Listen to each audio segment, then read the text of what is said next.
No, Sí, digo, Petro está copiando de México y está copiando, digamos, el modelo AMLO.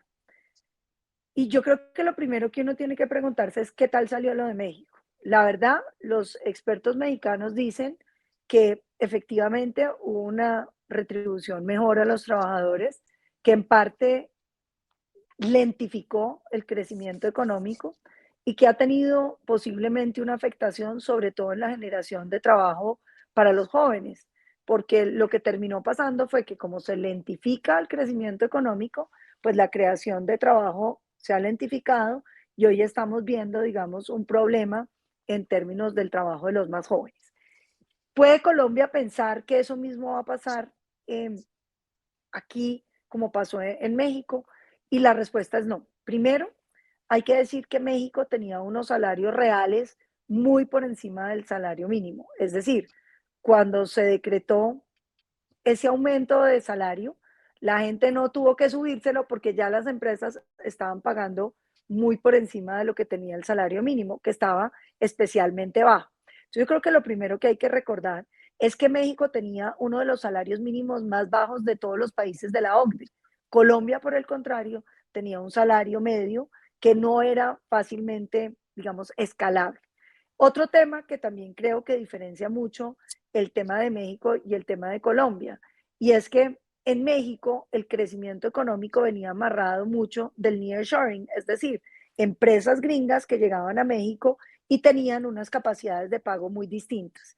La fisionomía del empresariado colombiano es distinto. Colombia lo que tiene son micros y pequeñas empresas. ¿Eso qué es?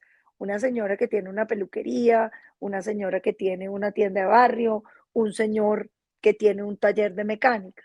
Cuando usted le impone a unas empresas tan pequeñas un costo tan alto, pueden suceder una de dos cosas. Ya las explicaba el ministro Arias. Una, usted decide no contratar más gente. Dice, sigo atendiendo yo con mi familia, que no tengo que pagarles un salario como tal. Me ayuda a mi sobrino, me ayuda a mi sobrina y trabajamos aquí entre todos y nos distribuimos lo que ganamos, que en general, y esto es lo más grave, termina siendo menos de un salario mínimo. O usted contrata una persona por menos del salario mínimo, venga y ayude y le puedo pagar esto y esto es lo que le voy a pagar. Ahora bien, también puede suceder el caso, y yo lo he contado, hay una fábrica de chocolates muy bella ahí en San Fasón, en el sur de Bogotá, que se llama Chocolate Andino. Daniel me ha oído esta historia porque estuvimos con el dueño. Él empezó el gobierno Petro con 100 trabajadores. Vino la primera alza de salarios, a él empezó a costar trabajo pagar y significó tener que subir un poco el precio del chocolate andino. Pero después le cayó el impuesto saludable, que le cobró un tanto más. Y el precio del chocolate andino tuvo que subir. ¿Qué pasó? La gente que compraba chocolate andino para desayunar dijo, está muy caro el chocolate, ya no lo voy a comprar, y terminó teniendo que despedir un montón de sus empleados.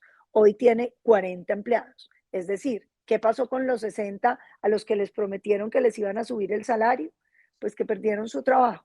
Y uno se pregunta, ¿qué va a pasar con chocolate andino? La teoría de Petro es que no, que como toda la gente que vive con salario mínimo va a tener más plata, van a salir a comprar. Pero aquí hay que sacar las cuentas claras. Más o menos el 10% de los trabajadores colombianos ganan el salario mínimo. Otros están por encima y el 57%, es decir, la gran mayoría están por debajo. Esos colombianos que están por debajo son los que tenemos que atender hoy, Daniel, porque piensen lo siguiente. Ese colombiano que tiene su negocio, que sale a vender cosas, que vende empanadas, tintos, mangos, se gana una plata. ¿Qué le viene a él con el aumento del salario mínimo? Su salario no aumenta.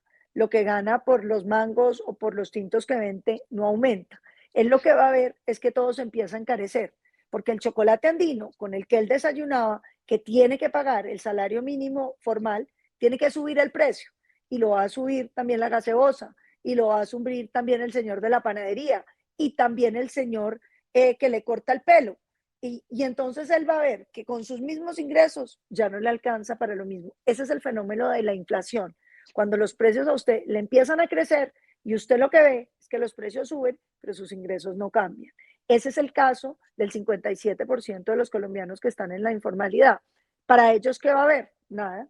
Ellos lo único que van a ver es que va a empezar a subir todo. Y aquí viene el segundo problema. Como va a subir los precios de todo, porque es la consecuencia la consecuencia natural, el Banco de la República lo que va a empezar a hacer es subir las tasas de interés. Y sube las tasas de interés para que no haya tanta plata, para que los precios no suban tan rápido. Petro se pone bravo por eso, pero después celebra que la inflación baje, ¿no? Uno no lo entiende. Pero la realidad es que lo que pasa es que el Banco de la República empieza a subir las tasas de interés. ¿Y eso qué significa? Que un colombiano que va a sacar un crédito, o bien de tarjeta de crédito, o bien para sacar su negocio adelante, o como decía el ministro, para comprar su casa, se va a enfrentar con que los intereses empiezan a aumentar. Y entonces la capacidad de inversión, la capacidad de crecimiento del país se empieza a lentificar. Aquí hay una serie de variables macroeconómicas que Petro no quiso resolver antes de tomar esta decisión. Y le pongo un ejemplo. Es que Petro no solo copia, sino que copia mal. Porque lo primero que hizo AMLO en México fue desindexar todo al salario mínimo. Petro ahora dice que es desindexar. Es que la referencia para que las cosas valgan no está en salarios mínimos, sino en otro patrón. Usted podría decir inflación, usted podría decir índice de precios al consumidor, cualquiera que sea. Pero nosotros tenemos un montón de cosas amarradas al salario mínimo. Empecemos por la vivienda, pero pase por el salario de los congresistas, que se pega una trepada. Y cuando crece el salario de los congresistas, óiganlo bien, crece el salario del presidente, de todos los magistrados, crece el salario de los procuradores, de los contralores, de todos los altos cargos del gobierno. Empieza a crecer como creció el salario de los congresistas. Petro dice, no, ahora todo por decreto lo vamos a echar para atrás. No es verdad, porque como hace todo mal y lo hace tan mal que ni siquiera se da cuenta, ahora dice que él va a empezar a enderezar. No puede. La gran mayoría de esas normas están por ley y no va a poder sacar las leyes hasta después del próximo año. La siguiente pregunta es, ¿cómo va a lograr la negociación de los salarios mínimos en el Estado? ¿Por qué? Porque ahí hay una cantidad de sindicatos y hay una cantidad de acuerdos.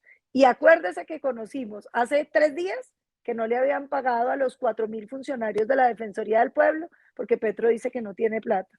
Y acaba de meterle un aumento a la nómina estatal que puede estar casi que en el mismo orden del aumento del salario mínimo. Julia Correa. Yo soy Paloma Valencia y seré tu próxima presidenta.